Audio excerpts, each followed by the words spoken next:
So you've got that dream job. Woo, let's go. Success, cha-ching, money's coming in the door. You're excited, you're happy, and whatever. Well, I'm not so sure about that. The best job is where you can get up every day and say, yes, I would do this job for free, but are we in that job? I mean, you feel like it today. Are you certainly going to be there tomorrow? What happens if you get promoted and you stop building widgets and actually start teaching other people how to build widgets? Maybe that's not the right path for you. There are some simple tools that we can teach you today on the video to discover, am I in the right role? Am I going to be a better fit in future roles or roles in different companies? Stay tuned to find out.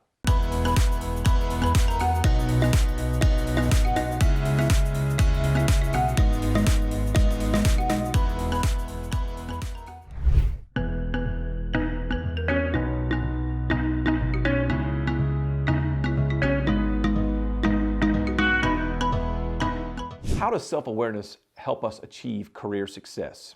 Well, we have to figure out who we are before we can figure out where we fit into this grand scheme of economics and jobs and entrepreneurialism and whatnot. So this next slide is going to kind of walk you through some of our methodology so you can better understand yourself. Take a look. Outgoing folks and reserved folks. So when I talk about this outgoing personality style, these folks are fast-paced, involved, energetic, optimistic, positive, enthusiastic. Woo! Take the leg by the tail, just sling it around and throw it somewhere. When conflict comes along, however, though, they focus on talking things out. Hey, Alicia, how are you? Hey, can I help you? Can I help you? Hey, you good? You good? You good? You good? You good? And she wants to slap my hand away. And so if she's more a reserved person, she's going to be a little bit slower paced. Now, that doesn't mean she works slowly. That means just she's slow to act or get engaged because she wants to think things through before she speaks. So they're cautious folks, they're concerned, they're reluctant, critical thinkers, and always discerning. And when conflict comes along for them, they focus on thinking things through. Should I? Nope. But don't have all the facts yet. And that's their mentality. All right, so where are you on that scale of outgoing versus reserved? If you're outgoing, kind of remember that I'm towards the top of the screen. If you're reserved, you're more towards the bottom of the screen. We're going to divide you into people person or if you're more of a task-oriented person. People-oriented folks are all about caring and sharing and relationships and emotions and feelings and friendships. They focus on the opinions of others and how they feel. So we tend to be pretty emotional, and I am very much a people-oriented person. I'm an emotional guy. You know, I cried during the movie Frozen. Nobody does that, but I did because my daughter was there, and she's gonna have a boyfriend one day and get married. And she said, "Pull it together, Dad." Anyway, because she's more of a task-oriented person. She's all about procedure and function and forms and programs and processes and analytics. She focuses on getting things done at the end of the day. So now you're finding yourself on the top of the screen or the bottom of the screen, and you're on the left side or right side. So let's define a little bit about what each one of these quadrants mean. So we've got these outgoing, task-oriented people. We're going to call you high Ds or dominant styles. Never met a challenge you couldn't face, love to be in charge, take charge mentality. Then we've got our outgoing and people-oriented folks. Those are our inspiring styles. We're going to call you high Is. Just love influencing others, oozing charisma all the time, just like to be in around people. You're all about having fun. And then we have our supportive styles. Those are our reserved and people-oriented. Kind folks, make super friends. They're great listeners, give you the shirt off their back. They're just wonderful people and the glue of any organization. And then we have our high Cs, which are our reserved and task-oriented people. These folks are analytical. They are, think about accountants, lawyers, doctors, those kind of people who are just high-level thinkers. These people are the E.F. Hutton of the disc world. If you remember the old commercial, when E.F. Hutton talks, people listen. That's right, people listen. So C's don't really say a whole lot most times, but when they do, they've really thought through what they have to say, and it's usually like, oh, pretty epic in terms of the results of that. Now, we're all a unique blend of these four traits. So we all have a little bit of D, a little bit of I, a little bit of S, and a little bit of C, some in more categories than others. I'm an IS. You know, my I is really, really high, my S is really high, and then everything else kind of falls towards the bottom of the scale. So, number one, career success step, know your work environment.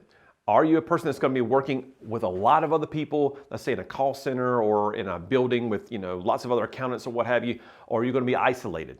Are you going to be in a cubicle? Are you going to be working remotely? So D's and C's are going to embrace that work remotely, work from a cubicle type of thing because they like to focus on getting things done. They're task oriented. So They don't need the fluff. They don't need to hear about what happened on The Voice last night or any of that other stuff.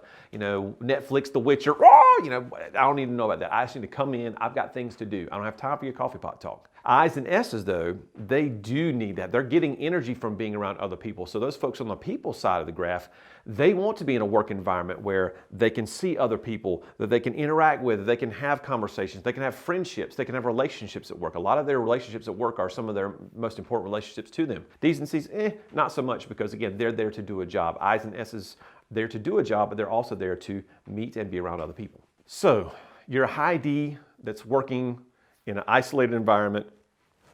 You're like a pig in slop. You love that to death. But let's say you're surrounded by other people who can come in and out of your office out of the time. That is going to be so challenging for you because you can't get things done because people keep saying, hey man, you got a second? Hey, you got a second? Hey, no, I don't have a second.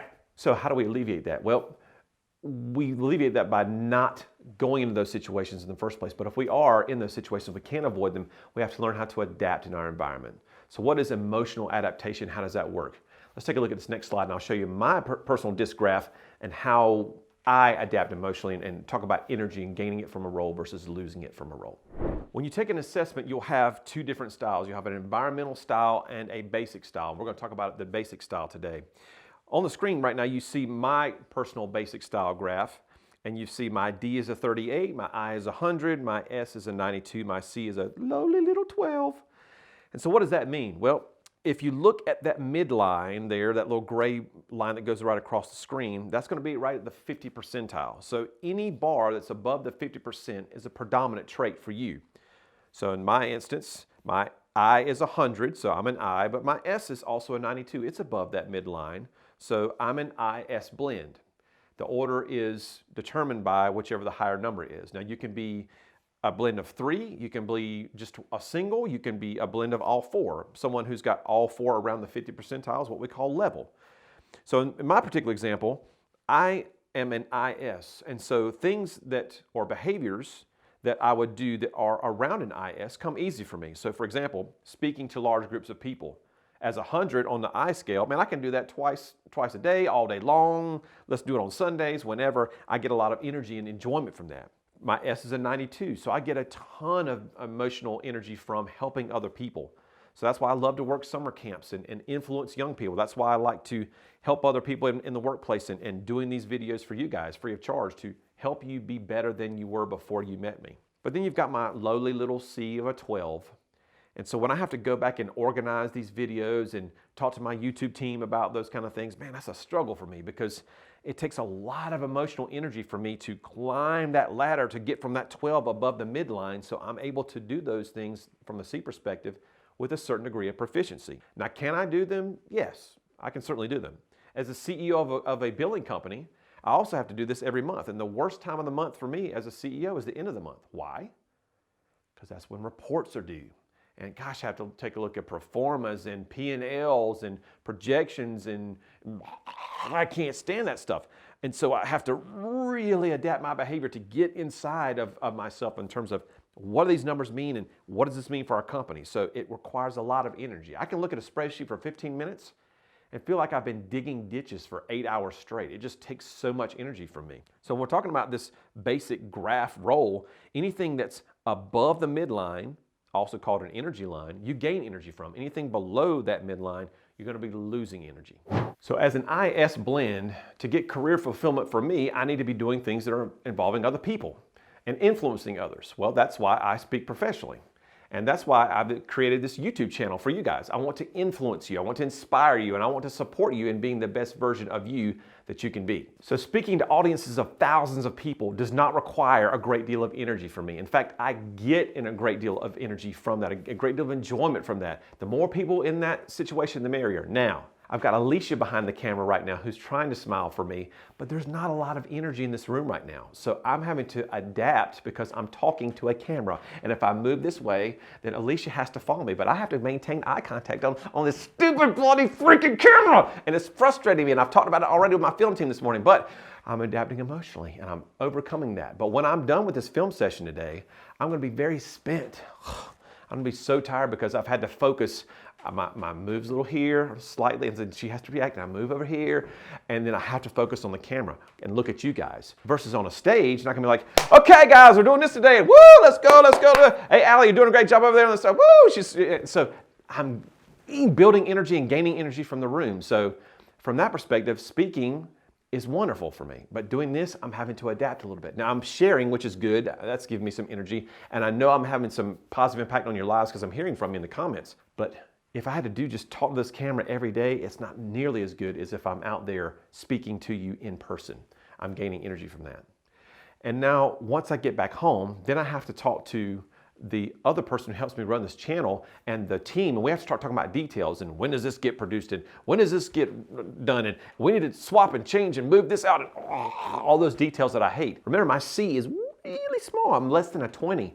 So anytime I'm having to do those things that require organization or planning or process or procedure, I'm really having to move that C up and really having to spend a great deal of energy adapting emotionally. You see that what I'm talking about there? You've got to understand that yes, you do certain things well, and those things really come easy for you because they're right in your wheelhouse. They're right in your emotional sweet spot, so to speak.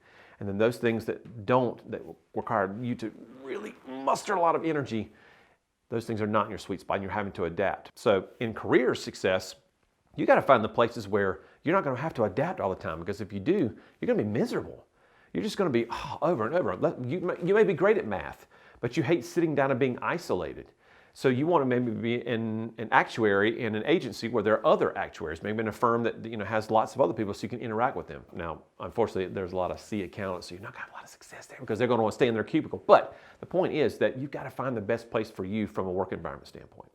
Second tip for career success is know the personality style of your boss.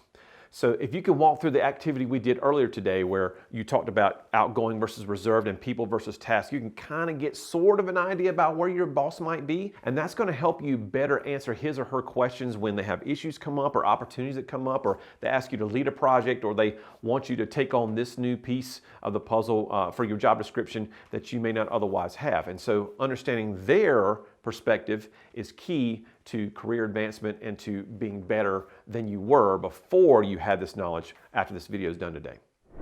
D's are direct. They're going to shoot straight, so you shoot straight back at them. They come up in your face, you get up in their face. They walk a little closer, you walk a little closer to them. It doesn't matter, because if you don't and you back off, that's going to be a sign of a weakness to them. So show strength to those D's.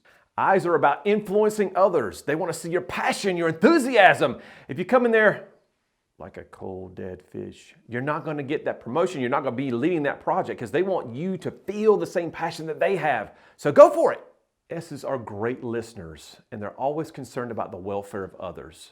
So anytime you're talking about a project or anything like that, it's always about what's going to impact for the team. How's that going to impact the team? How are people going to be involved? Do we have to hire people, fire people? If you do that, you're going to get to the conscience and the heart of a person, and that's what those S's love.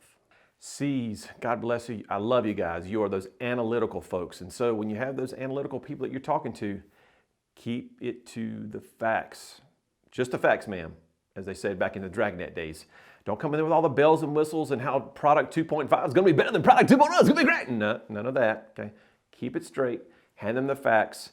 Let them think about things before you ask them what they feel or what the next steps should be. If you do that, you'll thank me later. And tip number 3. Understand what you're willing to sacrifice that will lead you to success. For some people, that sacrifice is going to be time away from their family. For some people, it's going to be money, because if you're in education, you're not going to be making as much as folks with a 4-year degree who may be a business major and they're working in some firm somewhere. So what are the things that you're willing to sacrifice to earn success? And you have to stop comparing what success looks like to you to what success looks like to others. Because for a high D, man, it's about moving up the food chain, about climbing the corporate ladder, being success, the big cars, the big rings, those outward signs of success. For I's, it's about the fun and how much they can have fun in their role, and if they're restricted, they're going to be out of there. So they want to have something where they can be expressive and be flexible. And for those S's, they want to be part of something bigger than themselves. They want to be part of something with a cause or something that they can just dump their passions into and get behind so they can feel a part of a team. And for C's, they want that analytical success of knowing that they're doing the job right the first time, all the time, and they're surrounded by other people who take their jobs and their careers very seriously. Where you fall in that environment, you're going to be kind of lost. So how do we get that self-awareness piece? It comes from a tool. I mean, there's lots of tools out there. The tool we use is a personality assessment. You can find a link in the description below for those personality assessments. They are fantastic for giving you this self-awareness piece so you can figure out where you best fit in your role at your company. Am I a cubicle kind of person? Am I an outdoors person? Do I need to be in a car traveling across the country? Do I need to be somewhere where I'm a part of a team and someone that's bigger than me? You won't know that for sure until you take an assessment. Stop the video, go down to the description, click on the link, take an assessment. You'll thank me later. Join me on the next video when we start diving into more emotional intelligence topics in the workplace. I'll see you then.